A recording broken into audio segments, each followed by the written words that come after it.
하나님의 말씀 민수기 14장 36절 보시겠습니다.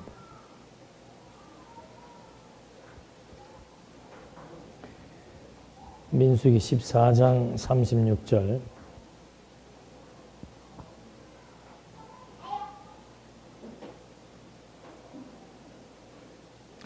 그 땅을 정탐하기 위해 모세의 보냄을 받았다가 돌아와서 그 땅을 혹평하여 온 회중으로 그를 원망하게 한 사람들, 곧 그 땅에 대해 나쁘다고 혹평한 그 사람들은 여호와 앞에서 재앙으로 죽었으나 눈의 아들 여호수아와 여분네의 아들 갈렙은 그 땅을 정탐하러 갔던 사람들 중에서 살아남았다.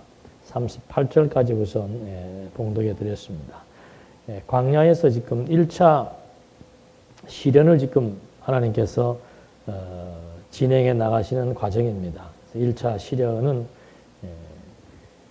3차례의 시련을 거치는데 그 3차례의 시련을 통해서 이스라엘 백성들로 하여금 우리가 가나안 땅을 왜 가는지, 왜 가야 되는지를 분명하게 알게 해주고 그리고 하나님은 여호와이시기 때문에 확실히 우리는 가나안 땅을 정복할 수밖에 없다는 사실을 확증시켜주기 위한 그런 의도 속에서 광야에서 하나님께서 지금 시련을 지금 하나하나 겪게 하시는 거죠. 그래서 시련의 과정을 보면은 첫 번째가 원망입니다. 원망 다음에 반역, 불신.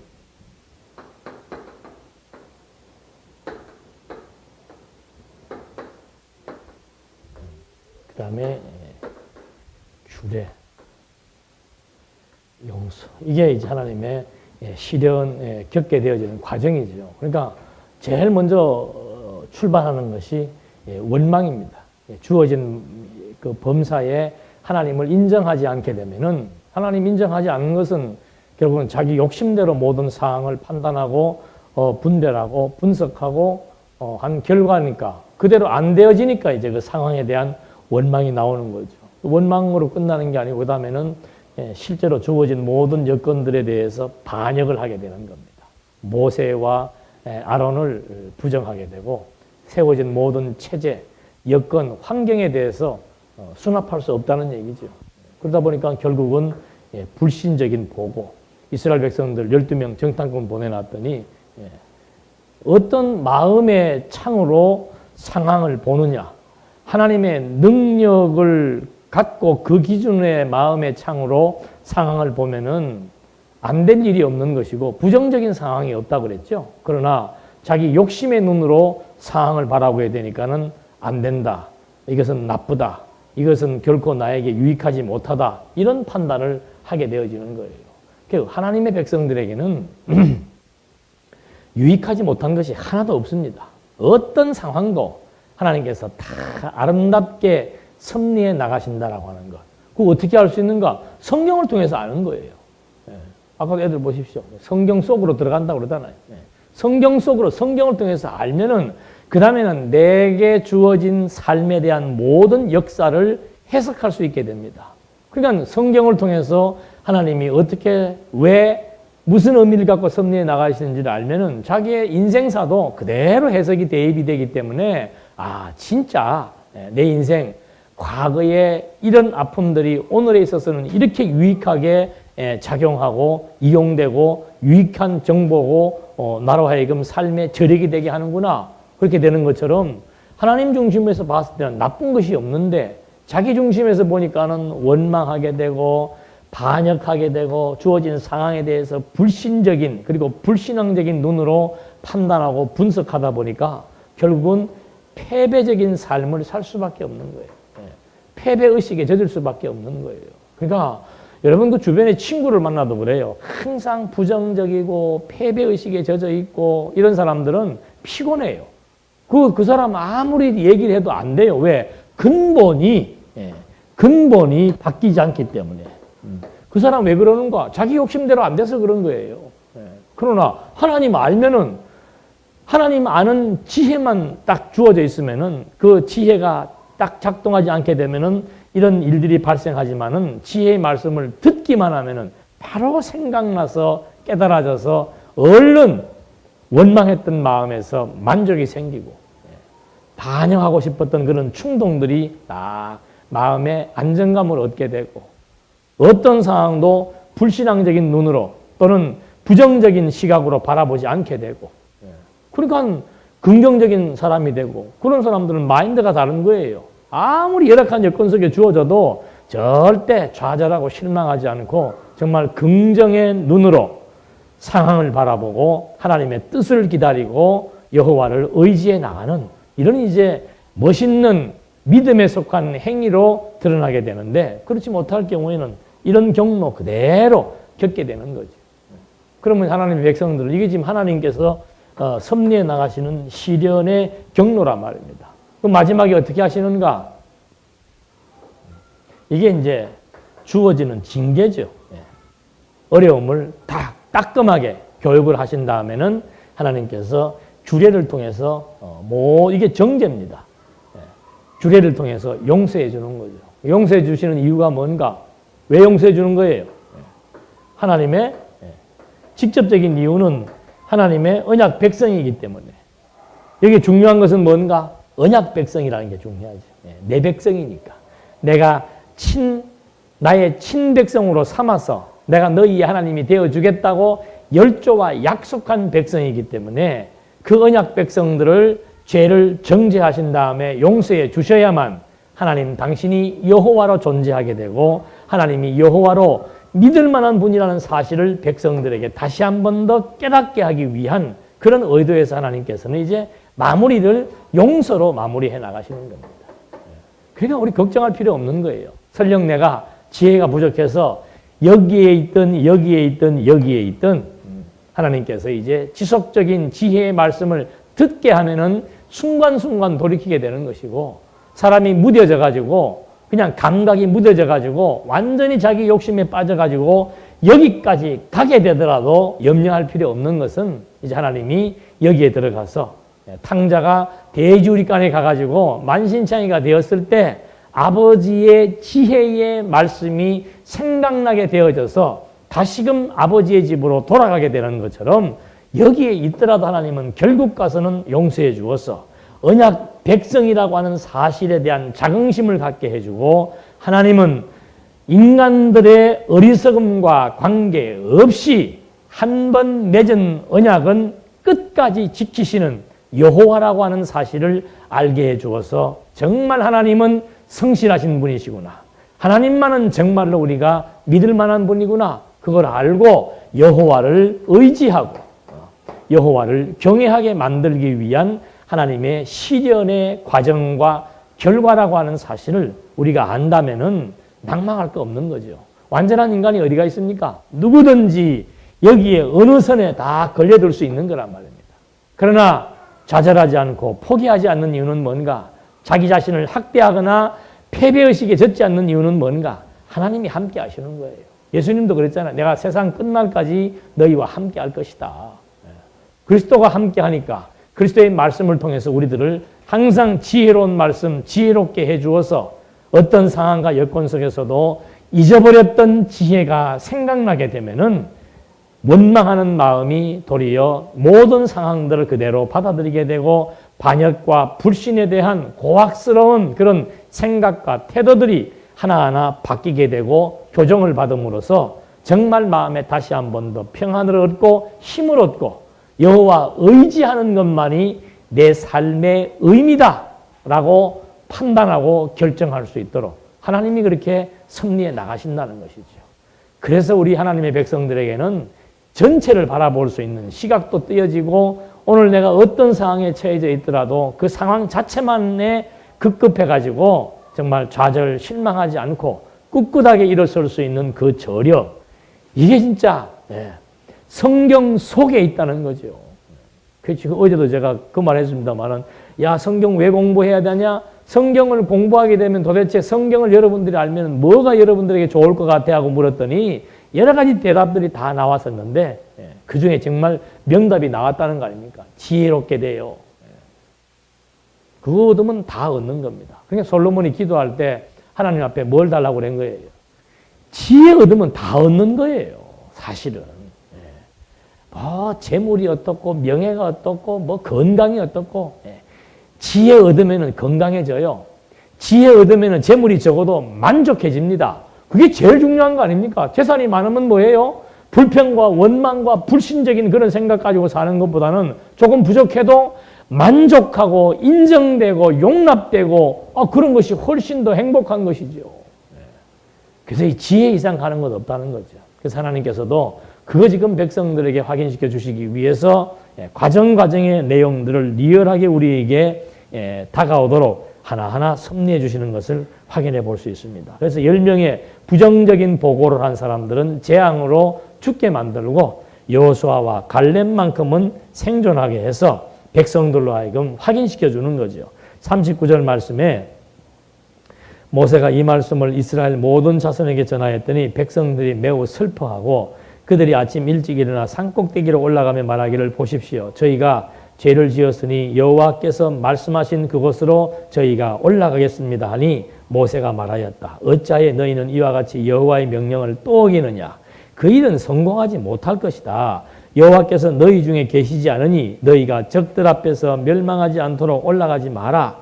너희 앞에는 아말렉 족속과 가나안 족속이 있으니 너희가 그 칼에 쓰러질 것이다. 너희가 여호와를 등지고 돌아섰으므로 여호와께서 너희와 함께 계시지 않기 때문이라. 그러나 그들이 산 꼭대기로 올라갔고 여호와의 언약궤와 모세는 진영 가운데 떠나지 않았다. 그 산지에 살던 아말렉 족속과 가나안 족속이 내려와 그들을 쳐서 무찌르며 호르마까지 이르렀다. 그게 이 고집이라고 하는 것은 끝장을 봐야 되는 거예요. 지금 여호수아와 갈렙만 남고 10명이 죽었다는 소식을 모세가 백성들에게 전했습니다. 그러니까 백성들은 그 소식을 듣고 어떻게 한 거예요? 매우 슬퍼했더라. 야, 이거 이제 정말 아니구나 하면서 잘못이라고 인정을 했으면은 그 다음에는 어떻게 해야 돼요? 그 자리에 있어야 돼요. 왜 그 자리에? 구름 기둥이 머물러 있으면 거기 있어야 돼요. 근데 또 자기들이 또 뭘 해보겠다고 우리 그러면 정복하겠습니다. 하나님은 아직 때가 안 됐다고 기다리라고 했는데 정복하겠다고 또 고집 부리고 산지를 올라가서 가나안 땅을 정복하겠다고 나서니까 결국 하나님께서 그 산지 족속들, 아말렉 족속들을 준비했다가 그들로 하여금 패배하게 하시는 하나님의 섭리. 그래서 우리 그 믿음의 사람들에게는 이 때라고 하는 것, 이게 참 중요한 겁니다. 언제가 때입니까? 뭘 언제가 때예요? 오늘 이 순간이 때지요. 기다려야 될 때, 또는 시작해야 될 때, 이게 접어야 될 때, 오늘 하나님이 환경 주신 거예요. 오늘 환경 주신 것이 안 되면 하나님께서 기다리라고 그러시는가 보다. 그 구름 기둥이 뜰 때까지 기다리면 돼요. 오늘 움직일 수 있는 여건이 되면 하나님께서 지금 움직일 때를 주셨는가 보다 해서 움직이면 되는 것이고. 근데 자기가 때를 만들어 놓고 이거는 지금 어떻게 해야 돼? 우리 한국 사람들의 특성? 어디를 가도 외국인들이 이건 다 알더만요. 한국 사람 보면 빨리 태국 가도 그러고 유럽에 가도 그러고 한국 사람들 많이 다녀간 곳에는 종업원들이 다 웃으면서 앉아있으면 자기들이 먼저 인사를 해요. 빨리 인사를 그렇게 하더라니까.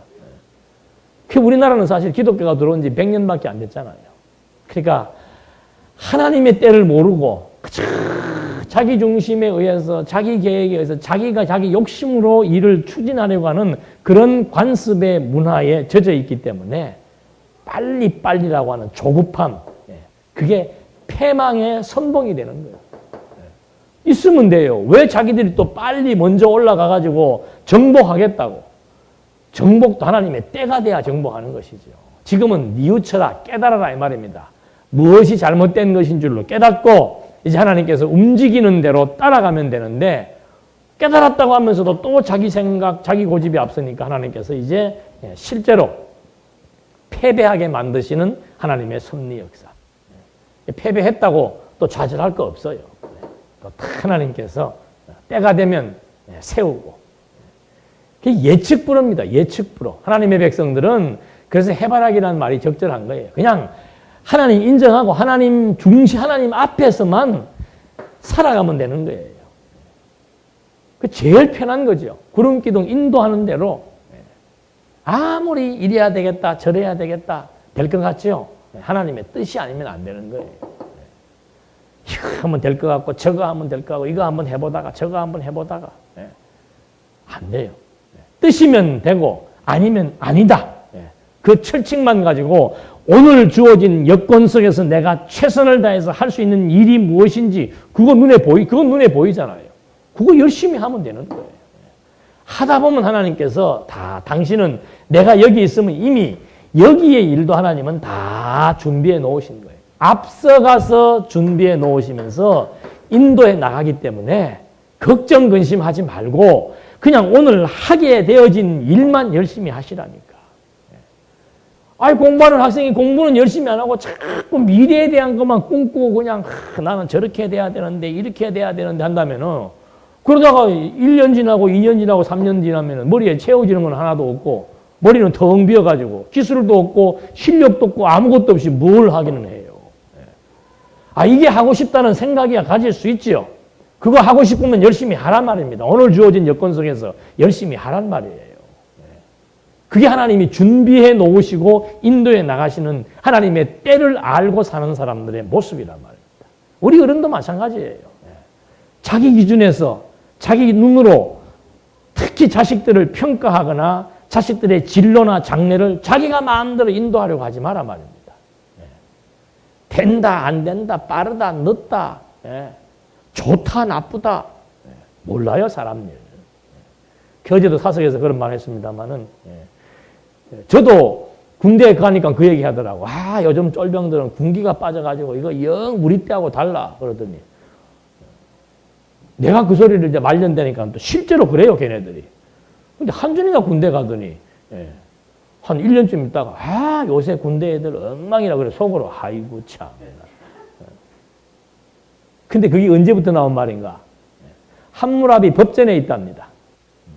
함무라비 법전은 지금으로부터 4000년 전에 문서화돼서 만들어진 고대 근동 이라크 지역이지요. 고대 근동 지역에서 만들어진 가장 오래된 그 문서로 된 법전인데 모세 오경보다 500년 앞서 주어진 거죠. 그 법전에도 요즘 아이들은 버릇이 없고 요즘 애들은 우리 때하고 다르다는 그 문구가 거기에도 있대요. 그러니까 인간이 그게 뭔가 전부 자기 기준이에요. 자기 기준. 자기 기준에서 뭘 판단하고 하니까 자기 마음에 안 들고 자기 양에 안 차는 거죠. 그러나 그것은 누구의 뜻을 따라 되는 일입니까? 내 기준에서는 안 차고 안 되지만 하나님이 지금 알아서 다 지금 섭리해 나가신다니까. 그냥 그러니까 남편도 아내도 그냥 하나님이 해 나가신다는 걸 알면은 그냥 아내로서 그거 그대로 인정해주고 남편으로서 인정해주고 서로 사랑하며 살면 돼. 사랑하며 살면. 상대방을 자기에게 맞추려고 하면서부터 충돌 생기는 겁니다. 부모 자식의 충돌도 마찬가지고 부부간의 충돌도 마찬가지고 친구간의 충돌도 마찬가지예요. 그래서 하나님 인정한다라고 하는 것은 모든 면에서 우리를 편안하게 만들고 갈등을 해소시켜주고 정말 이럴까 저럴까 방황의 끝을 종결시켜주는 것이 하나님 인정하는 거예요. 염려하지 마십시오. 아이고 저 녀석이 어떻게 할까? 걱정하지 마십시오. 제가 뭐가 될까? 걱정하지 마세요. 우리도 다 어릴 때 부모의 눈에서는 아이고 저것이 뭐가 될까 하다 이렇게 돼갖고 지금 살고 있잖아요 다들. 걱정하고 염려하지 말고 진짜 하나님 인정하면서 이거 지금 하나님이 다 해나가시는 과정이잖아요. 패배도 아름다운 겁니다. 불신도 때로는 필요한 것이고 반역도 필요하고 원망도 필요한 거예요. 왜? 마지막 마무리를 통해서 여호와, 하나님 여호와라고 하는 사실을 깨닫고 경외케 하기 위한 과정이었기 때문에 아름다운 거예요. 좌절하거나 원망하거나 스스로 자기를 비하하거나 상대방에 대해서 막 억울해하거나 그런 건 없습니다. 하나님이 다 기가 막히게 시간과 장소와 사람과 여건을 이걸 누가 맞추겠어요? 하나님이 때를 따라 기가 막히게 아름답게 맞추셔서 섭리해 나가신다는 거. 이거 하나만 명심해도 내 미래에 대해서 걱정할 것 없고 근심할 것 없고 그냥 오늘 열심히 살다 보니까 그냥 주어진 시간마다 하나님께서 하게 하신 일 열심히 하다 보니까 하나님의 뜻을 따라 어떤 것들이 만들어진다는 사실 자꾸 주변과 비교하면서 기죽을 것도 없고 제가 그러잖아요. 수십억 인구 중에서 나 하나로서 하나님 앞에서는 나예요. 옆 사람하고 비교하지 마시란 말입니다. 스스로 비교해가지고 주눅 들고 작아지고 그렇게 어리석고 못난 생각할 필요 없는 거예요. 45억, 60, 50억 인구 중에서 나는 나 하나예요. 하나님이 창세 전부터 나 존재케 해서 나에 대한 모든 프로그램 다 정해놓고 눈동자 한번 떼심이 없이 치밀한 계획에 의해서 하나하나 끌어가고 있는 겁니다. 먹는 메뉴까지 그게 믿어져야 돼요. 오늘 점심 메뉴까지 그러니까 무엇을 먹을까 염려하지 말라고 그러지요. 모든 걸음걸이의 행복까지 다 섭리해 나가신다라고 하는 거예요.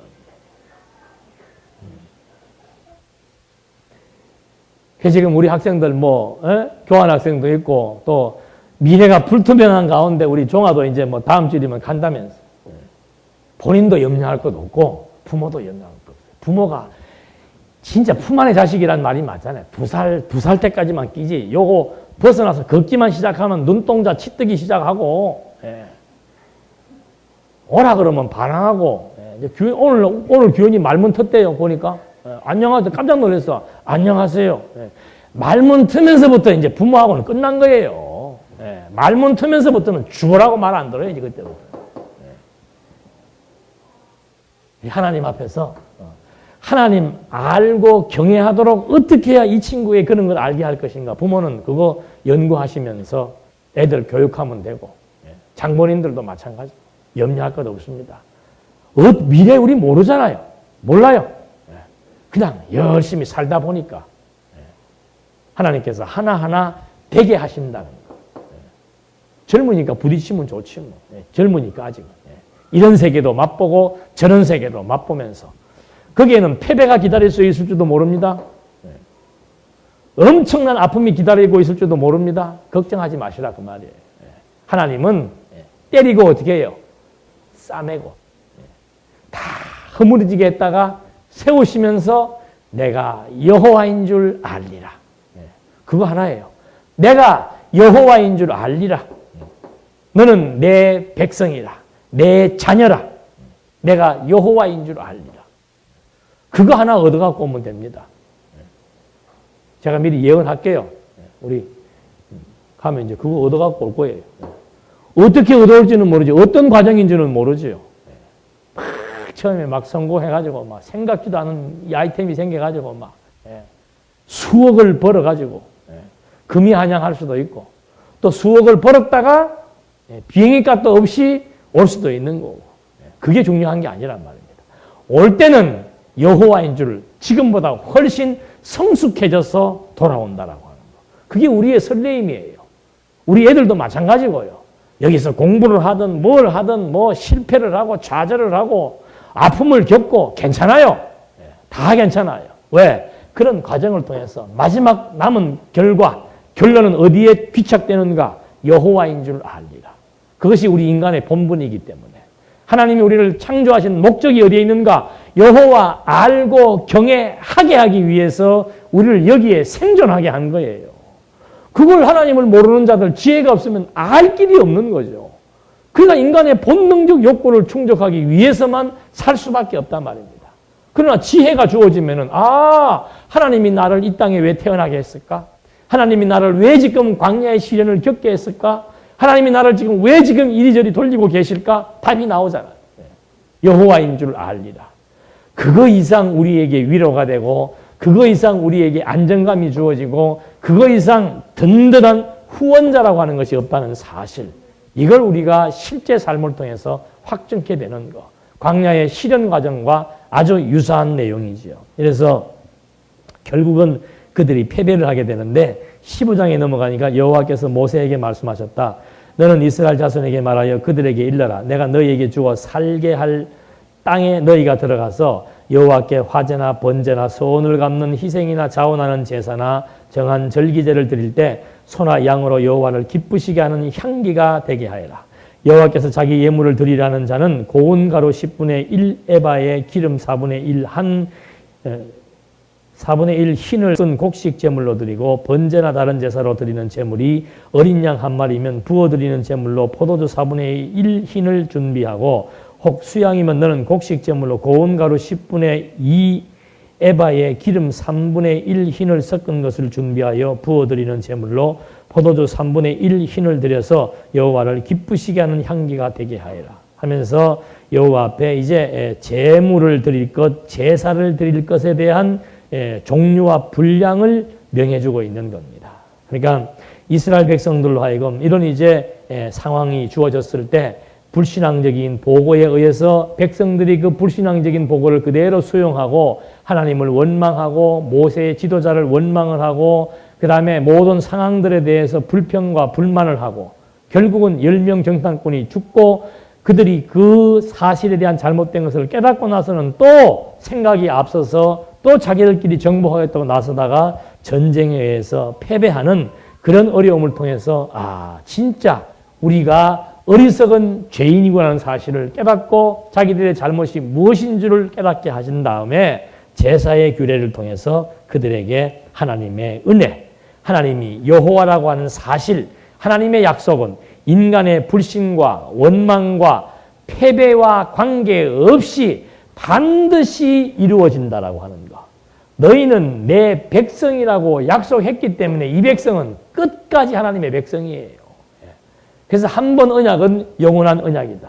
그 언약의 내용이 뭔가? 하나님의 백성으로 생육 번성케 하고 땅을 정복해서 영원한 하나님의 나라가 성취된다는 사실에 대한 그 확신을 갖게 해주어서 하나님의 영원하심을 우리에게 알게 하실 것에 대한 모형적인 사건이기 때문에 이런 내용들을 통해서 하나하나 우리는 확인을 해볼 수 있는 겁니다. 이렇게 해서 11절, 16절에는 이제 31절까지는 화제, 거제, 속죄제 내용이 나옵니다. 이건 레위기에서 다 공부를 했지요. 그래서 제사 드리는 그 종류를 여러 가지로 다 통해서 화목케 하는 거, 죄 용서함 받는 거, 그 다음에 하나님 앞에 향기로 드리는 거 해서 쭉 여러 가지 많은 그 범죄의 성격 따라 다양한 제사들이 주어지게 됩니다. 이렇게 해서 결국은 여호와 어떤 분이라고 하는 사실을 제사를 통해서 한 번 더 확인시켜 주는 거죠. 그래서 이 제사의 내용은 전부 죄에 대한 전가를 한다고 그랬습니다.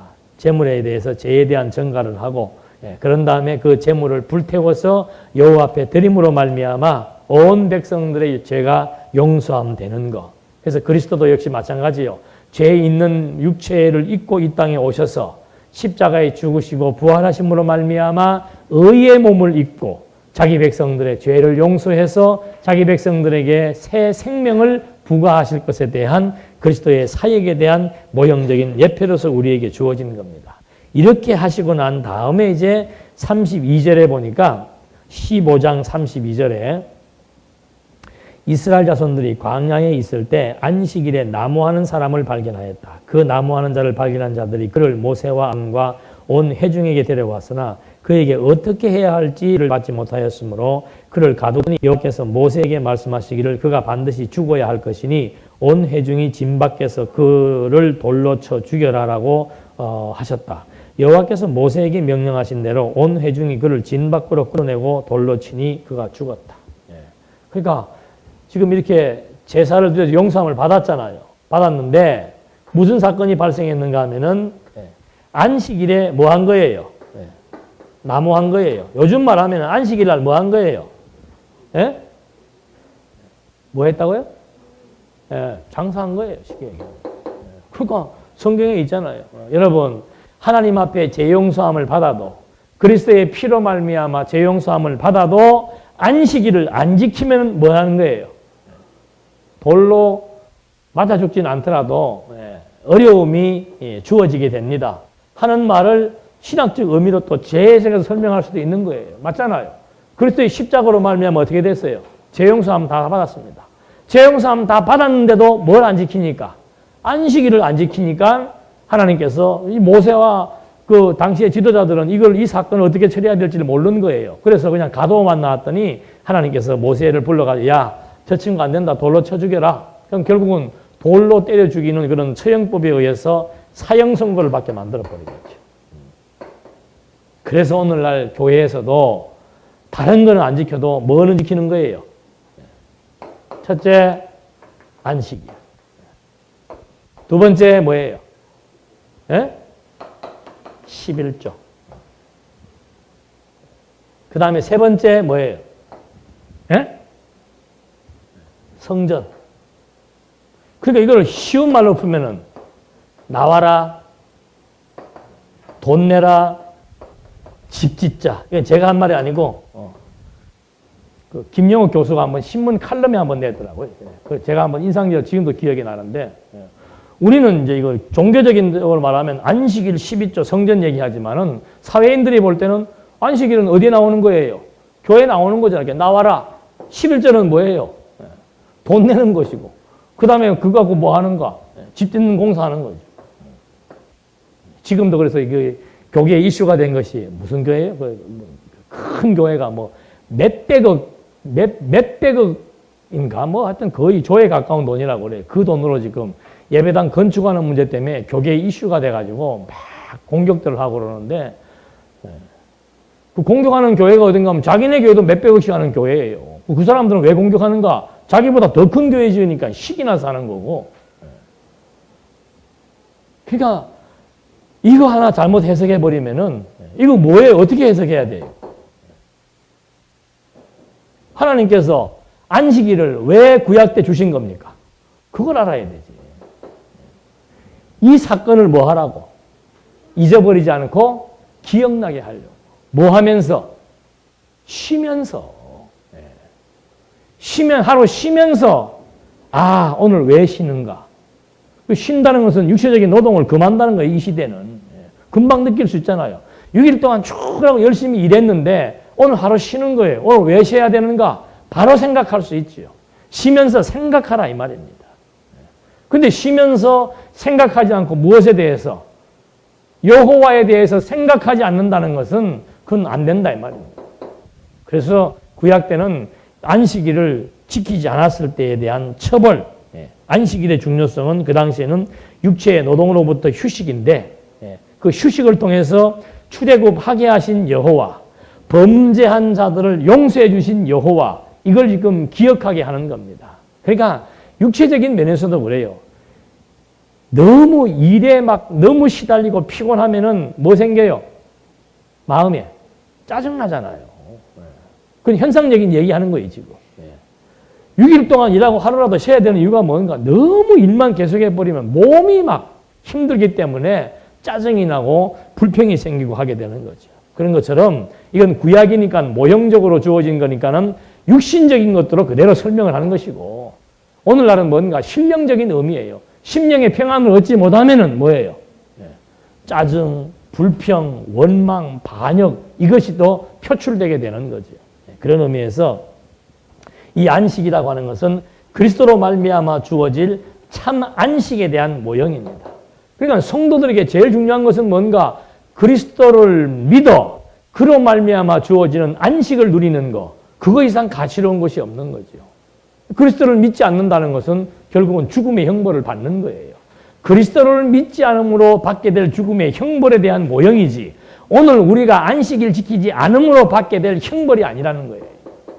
그래서 구약 성경은 반드시 그리스도를 중심으로 해서 해석해야 되는 이런 신학적 해석의 의미 부여가 안 되면은 저런 부분들을 바로 그냥 오늘에게 대입시켜서 안식일 안 지키면 안 된다는 식으로 해석하게 되는 결과가 나타나게 됩니다. 이런 것들도 칼빈이 그 이번에 기독교 강의 2권 내용에도 나오는데 그 참 율법 해석을 치명적으로 잘못한 거예요. 도둑질 하지 마라, 부모 공경해라, 뭐 안식일 지켜라 이런 것들을 완전히 오늘날 우리에게 그대로 대입시켜가지고 예수 믿고 구원받은 성도라고 할지라도 도둑질하면 안 되고 거짓말하면 안 되고 간음하면 안 되고 안식일 범하면 안 된다. 제가 드리는 말씀은 예수 믿고 거듭나고 중생한 사람이 간음해도 되고 뭐 해도 이런 말을 하는 게 아니란 말입니다. 구약의 율법이라고 하는 것은 그리스도께서 성취하실 것에 대한 약속의 내용인데 그걸 갖다가 그리스도가 다 이루신 그 율법을 오늘 우리에게 또다시 적용을 시켜가지고 우리에게 안식일을 지키고 뭐를 지키라고 해서 자꾸 우리를 법으로 규제하고 법으로 우리를 힘들게 만든다는 이것은 잘못된 내용이라는 거죠. 그래서 이 성경은 절대적인 도덕법이 아니고, 그러면 뭐 우리 그러면 마음대로 사는 게 아니라고 그랬잖아요. 마음대로 사는 게 아니고 믿음에 속한 행위. 하나님의 지혜의 말씀이 주어지면은 믿음에 속한 행위가 나타나게 되어 있는 거예요. 그러니까 거듭나고 중생한 그리스도의 백성들에게는 제일 중요한 것이 뭔가, 지혜로 말미암아 믿음이 성숙되어지는 만큼 그리스도의 형상을 닮아가는 아름다운 열매를 맺게 된다는 사실, 여기에 우리가 유념하면서 이런 안식일에 대한 규례를 정확하게 이해를 하면 되는 겁니다. 그 다음에 마지막에 옷단의 귀에 술을 달아가지고, 옷 밑에다가 술을 달아가지고 그 술을 보면서 여호와를 기억하게 하는 거예요. 눈으로 보고 몸으로 쉬고, 이게 구약 때의 모형적인 방법이란 말입니다. 옷에다가 술을 달고 나중에는 이마에다가 율법의 조항들을 여기다 직접 가서 봤어요. 저는 이스라엘 가니까 진짜 여기다가 써붙여 놓고 여기다가도 팔뚝에다가도 여기다 뭐 띠다고 다니더라고요. 그게 율법의 내용들을 여기다 붙이고, 가정집에는 안 가봤는데 가정집에도 가면 문주방에다 써붙여 놨을 거예요. 율법의 조항들을. 그게 구약 때 방식이란 말이에요. 눈으로 보고 또 실제로 몸으로 쉬고 느끼고 하는 거.